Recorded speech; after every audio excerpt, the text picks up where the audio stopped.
Assalamualaikum warahmatullahi wabarakatuh. Berjumpa lagi bersama Rita Rasita dari kelas B4 Prodi PGSD. Hari ini saya akan menjelaskan tentang bangun ruang sisi datar. Nah, apa sih bangun ruang sisi datar itu? Kita jawab di ini. Bangun ruang sisi datar merupakan satu bangun 3 dimensi yang memiliki ruang atau volume atau isi dan juga sisi-sisinya yang membatasinya. Nah, secara garis besar, bangun ruang bisa kita kategorikan menjadi dua kelompok, antara lain bangun ruang sisi datar dan bangun ruang sisi lengkung. Nah, kali ini saya akan menjelaskan bangun ruang sisi datar. Yang pertama, kubus. Pengertian kubus. Kubus merupakan suatu bangun ruang 3 dimensi yang dibatasi oleh 6 sisi serupa yang berwujud bujur sangkar. Nah, kubus juga dikenal dengan nama lain yaitu bidang 6 beraturan. Kubus sebetulnya adalah bentuk khusus dari prisma segi 4, sebab tingginya sama dengan sisi alas. Adapun bagian-bagian kubus, coba lihat di gambar ini. Bisa kalian lihat di sini ada bidang. Nah, ini rusuk. Diagonal ruang yang di sini yang tengah. Bidang alas, diagonal bidang. Ini sudutnya. Penjelasannya bisa lihat di sini. Ada pula sifat bangun kubus. Pertama, seluruh sisi kubus berbentuk persegi dengan mempunyai luas yang sama. Kedua, seluruh rusuk kubus memiliki panjang yang sama. Ketiga, masing-masing diagonal bidang pada kubus mempunyai panjang yang sama. Nah, perhatikan ruas garis BG dan CF pada gambar di atas. Kedua garis tersebut adalah diagonal bidang kubus ABCD EFGH yang mempunyai ukuran sama panjang. Nah, yang keempat, masing-masing diagonal ruang pada kubus memiliki panjang yang sama. Dari kubus ABCD, EFGH, pada gambar di atas, ada dua diagonal ruang, yakni HB dan DF, di mana keduanya berukuran sama panjang. Yang kelima, masing-masing bidang diagonal pada kubus berbentuk persegi panjang. Nah, perhatikan saja pada bidang diagonal ACGE pada gambar di atas. Selanjutnya, jaring-jaring kubus. Bisa dilihat gambarnya. Nah, jika kubus dipotong berdasarkan rusuk-rusuknya, lalu masing-masing sisinya direntangkan, maka akan menghasilkan suatu bangun datar yang disebut sebagai jaring-jaring kubus. Terdapat 11 macam jaring-jaring kubus di mana susunannya berbeda satu sama lain. Masing-masing terdiri dari 6 buah persegi kongruen yang saling berkaitan. Silakan simak gambar yang ada di bawah ini. Nah, rumus pada kubus. Volume. Sisi kali sisi kali sisi atau sama dengan sisi kuadrat. Luas permukaan 6 sisi kali sisi sama dengan 6 sisi kuadrat. Nah, panjang diagonal bidang sisi kuadrat 2, sisi 2 kuadrat.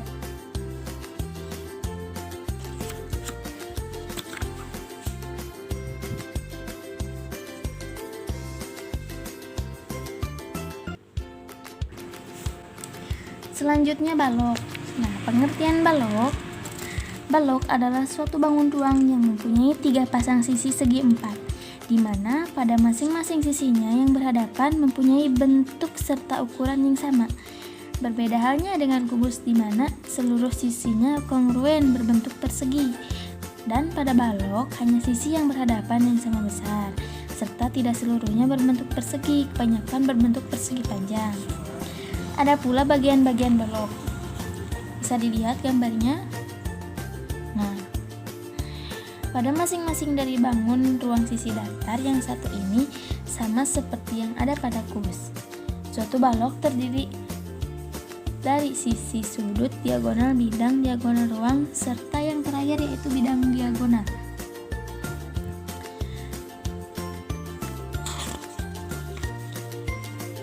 membuat balok. Pertama, sedikitnya sebuah balok mempunyai dua pasang sisi yang berbentuk persegi panjang. Kedua, rusuk-rusuk yang sejajar memiliki ukuran yang sama panjang. Ketiga, pada masing-masing diagonal bidang pada sisi yang berhadapan berukuran sama panjang, yaitu ABCD dengan EFGH, ABFE dengan DCGH, dan BCFG dengan ADH yang mempunyai ukuran sama panjang.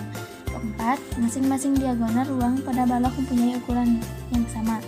Yang kelima, masing-masing bidang diagonalnya berbentuk persegi panjang. Selanjutnya, jaring-jaring balok. Sama halnya dengan kubus, jaring-jaring pada bangun balok juga didapatkan dengan cara membuka balok tersebut, sehingga akan terlihat semua permukaan balok. Coba kalian perhatikan baik-baik pada jalur pembuatan jaring-jaring balok di atas. Nah, jaring-jaring balok lebih banyak apabila dibandingkan dengan jaring-jaring pada kubus. Hal tersebut disebabkan selain persegi, sisi-sisi pada balok juga terdiri atas persegi panjang. Nah, sehingga hasil dari jaring-jaringnya menjadi lebih variatif. Nah, berikut adalah beberapa contoh dari jaring-jaring balok.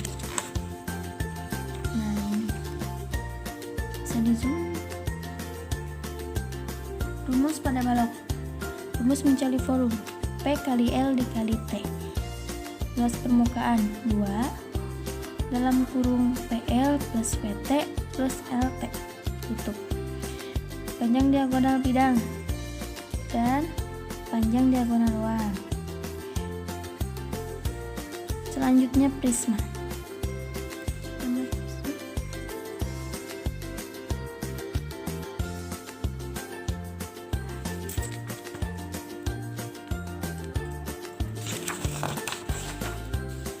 Prisma merupakan suatu bangun ruang 3 dimensi di mana alas dan juga tutupnya kongruen serta sejajar berbentuk segi N. Sisi-sisi tegak dalam prisma memiliki beberapa bentuk, antara lain persegi, persegi panjang, atau jajar gencang. Dilihat dari tegak rusuknya, prisma terdiri menjadi dua macam, yaitu prisma tegak dan prisma miring. Prisma tegak merupakan prisma di mana rusuk-rusuknya tegak lurus dengan alas dan juga tutupnya. Sementara untuk prisma miring merupakan prisma di mana rusuk-rusuknya tegaknya tidak tegak lurus pada alas dan juga tutupnya. Nah, apabila kita lihat dari bentuk alasnya, prisma terbagi lagi menjadi beberapa macam, yaitu prisma segitiga, prisma segi empat, prisma segi lima, dan lain sebagainya. Prisma yang alas dan juga tutupnya berbentuk persegi disebut sebagai balok dan kubus. Sementara untuk prisma yang memiliki alas dan tutupnya berbentuk lingkaran disebut sebagai tabung. Ada pula bagian-bagian prisma. Prisma terdiri atas bidang alas dan juga bidang atas yang sama serta kongruen, sisi tegak, titik sudut, dan tinggi. Tinggi prisma adalah jarak antara bidang alas serta bidang atas. Selanjutnya sifat prisma. Memuat hubungan antara jumlah titik sudut T, sisi S, dan juga rusuk R. Pada prisma yaitu S plus T sama dengan R plus 2. Jaring-jaring prisma. Nah, coba lihat contohnya. Ini prisma segitiga.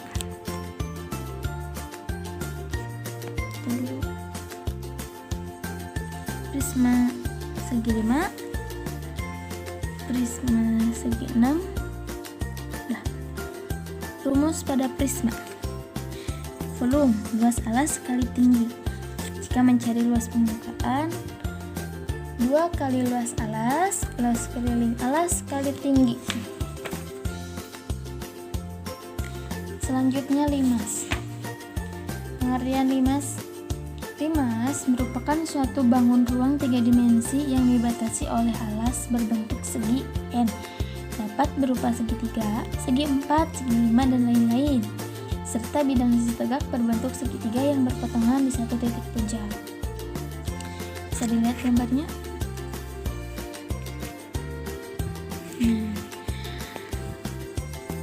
Terdapat banyak jenis limas yang dikategorikan dengan dilandasi bentuk alasnya, antara lain limas segitiga, limas segi 4, limas segi 5, dan yang lainnya. Limas dengan mempunyai alas berbentuk lingkaran disebut sebagai kerucut, sementara untuk limas dengan alas yang berupa persegi disebut sebagai piramida. Bagian-bagian limas. Ini gambarnya. Bangun ruang limas terdiri atas bidang alas, sisi tegak, rusuk, titik puncak, dan juga tinggi. Jumlah sisi tegaknya sama dengan jumlah sisi alas. Apabila alasnya segitiga, maka jumlah sisi tegaknya juga ada sebanyak 3 sisi. Apabila alasnya berbentuk segi 5, maka jumlah sisi tegaknya terdapat 5 sisi. Kedua, jumlah rusuknya adalah kelipatan 2 dari bentuk alas. Apabila alasnya segitiga, maka jumlah rusuknya sebanyak 6 rusuk. Apabila alasnya berupa segi 4, maka jumlah rusuknya sebanyak 8 rusuk. Tinggi limas adalah jarak terpendek dari titik puncak limas ke bidang alas. Tinggi limas selalu tegak lurus dengan titik potong sumbu simetri pada bidang alas. Jaring-jaring limas. Gambarnya. Nah, berikut beberapa contoh jaring limas. Pertama, limas segitiga. Yang kedua, limas segi 4. Yang ketiga, limas segi 5. Limas segi 6. Rumus pada limas. Volume limas 1/3 luas alas kali tinggi. Jika mencari luas permukaan, jumlah luas alas ditambah jumlah luas sisi tegak. Selanjutnya, bangun ruang sisi lengkung. Nah, yang dimaksud sebagai bangun ruang sisi lengkung merupakan bangun ruang yang mempunyai sisi lengkung. Sisi lengkung ini sendiri yang adalah sisi yang membentuk lengkungan kurva. Di dalam materi bangun ruang sisi lengkung, hanya terdapat 3 macam bangun ruang yang memiliki sisi lengkung. Di antaranya yaitu tabung, kerucut, dan terakhir bola. Untuk lebih mudah mengingat ketiga bangun sisi lengkung tersebut, nah kalian dapat memakai jembatan keledai botak, bola, tabung, kerucut. Nah, mudah bukan? Nah,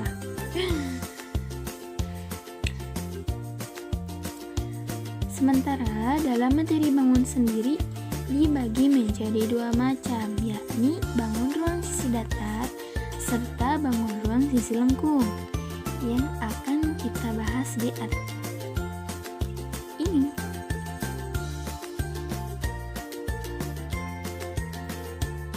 Kita ulang. Bangun ruang merupakan suatu bangun 3 dimensi yang memiliki ruang atau volume atau isi dan juga sisi-sisi yang membatasinya. Macam-macam bangun ruang sisi lengkung. Pertama, tabung. Tabung merupakan suatu bangun ruang 3 dimensi yang mempunyai tutup dan alas yang sama yang berbentuk sebuah lingkaran dengan memiliki ukuran yang sama dan diselimuti oleh persegi panjang. Unsur-unsur tabung. Coba lihat gambarnya. Pertama, sisi. Tabung memiliki 3 sisi yang berbeda, antara lain yaitu sisi atas, sisi bawah, dan sisi lengkung. Nah, selanjutnya, sisi lengkung tabung merupakan sisi yang dibatasi oleh 2 bidang sejajar, yakni alas serta atas tutup yang berbentuk lingkaran yang kongruen sama bentuk dan ukurannya dan memiliki pusat di A dan D. Kedua, tinggi tabung. Tinggi tabung merupakan jarak antara bidang alas dan juga bidang tutup pada tabung yang biasanya dinotasikan dengan menggunakan huruf T.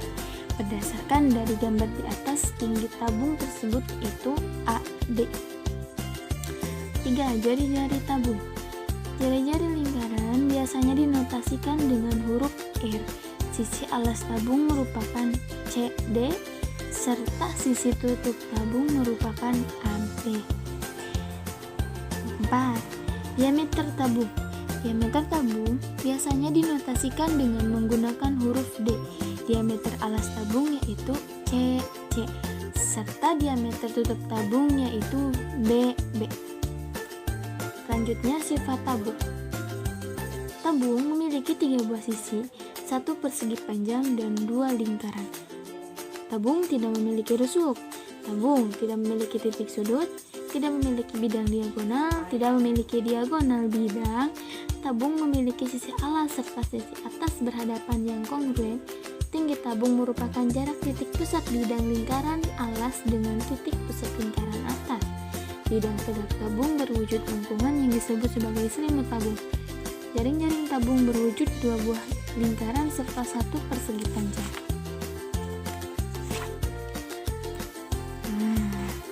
Cara menggambar tabung. Ini contoh gambarnya, bisa dilihat. Pertama, gambar alas tabung memiliki bentuk elip atau lonjong yang menunjukkan bahwa alas tersebut merupakan 2 buah lingkaran. Nah, lalu tarik garis tegak lurus serta sama panjang di kedua tepi lingkaran. Gambar tutup tabung kongruen dengan sisi alas. Nah, jadilah gambar tabung. Ingat bahwa terdapat bagian tabung yang tidak nampak dari muka. Sebab tidak terlihat maka digambar dengan penggunaan garis putus-putus. Luas permukaan tabung. Tabung apabila kita belah pada sisi tegaknya maka akan nampak sisi lengkungnya yang berupa sebuah persegi panjang serta alas tutupnya ialah bangun lingkaran.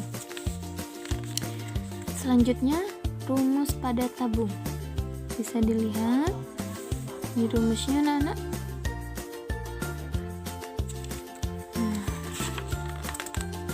Lihat share screen-nya, berikut keterangannya ya. Selanjutnya kerucut. Kerucut merupakan salah satu bangun ruang yang memiliki sebuah alas yang berbentuk lingkaran dengan selimut yang mempunyai irisan dari lingkaran. Nah, di dalam geometri, kerucut merupakan sebuah limas istimewa yang memiliki alas lingkaran. Kerucut mempunyai 2 sisi dan 1 rusuk. Sisi tegak kerucut tidak berwujud segitiga namun berwujud bidang miring yang disebut sebagai selimut kerucut. Yang membedakan antara limas dengan kerucut yaitu alas kerucut memiliki bentuk lingkaran sementara pada limas berbentuk segi N beraturan. Kerucut bisa dibentuk dari sebuah segitiga siku-siku yang kalian putar 360 derajat dengan sumbu putar pada sisi siku-sikunya. Selanjutnya, unsur-unsur kerucut. Bisa dilihat gambarnya? Ya.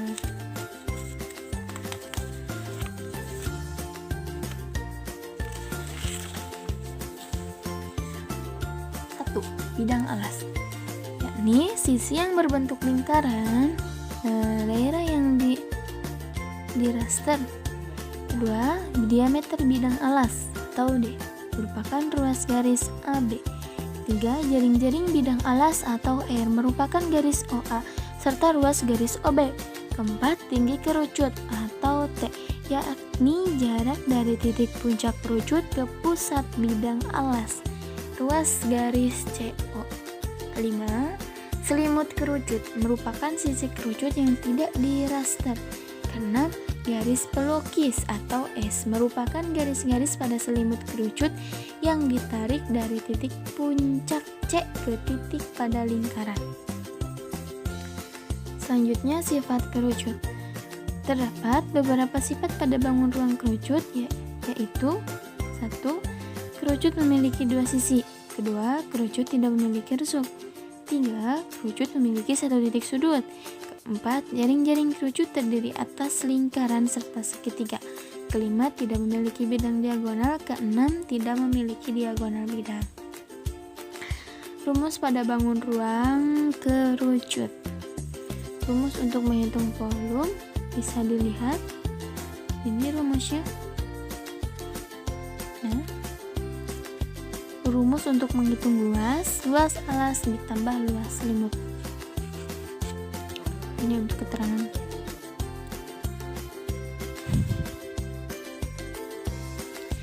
Selanjutnya, bola. Bola merupakan salah satu bangun ruang sisi lengkung yang dibatasi oleh satu bidang lengkung, atau juga bisa didefinisikan sebagai sebuah bangun ruang berbentuk setengah lingkaran yang diputar mengelilingi garis tengahnya. Adapun unsur-unsur bola. Nah, ini untuk gambarnya bisa dijelas. 1. Titik O dinamakan titik pusat bola.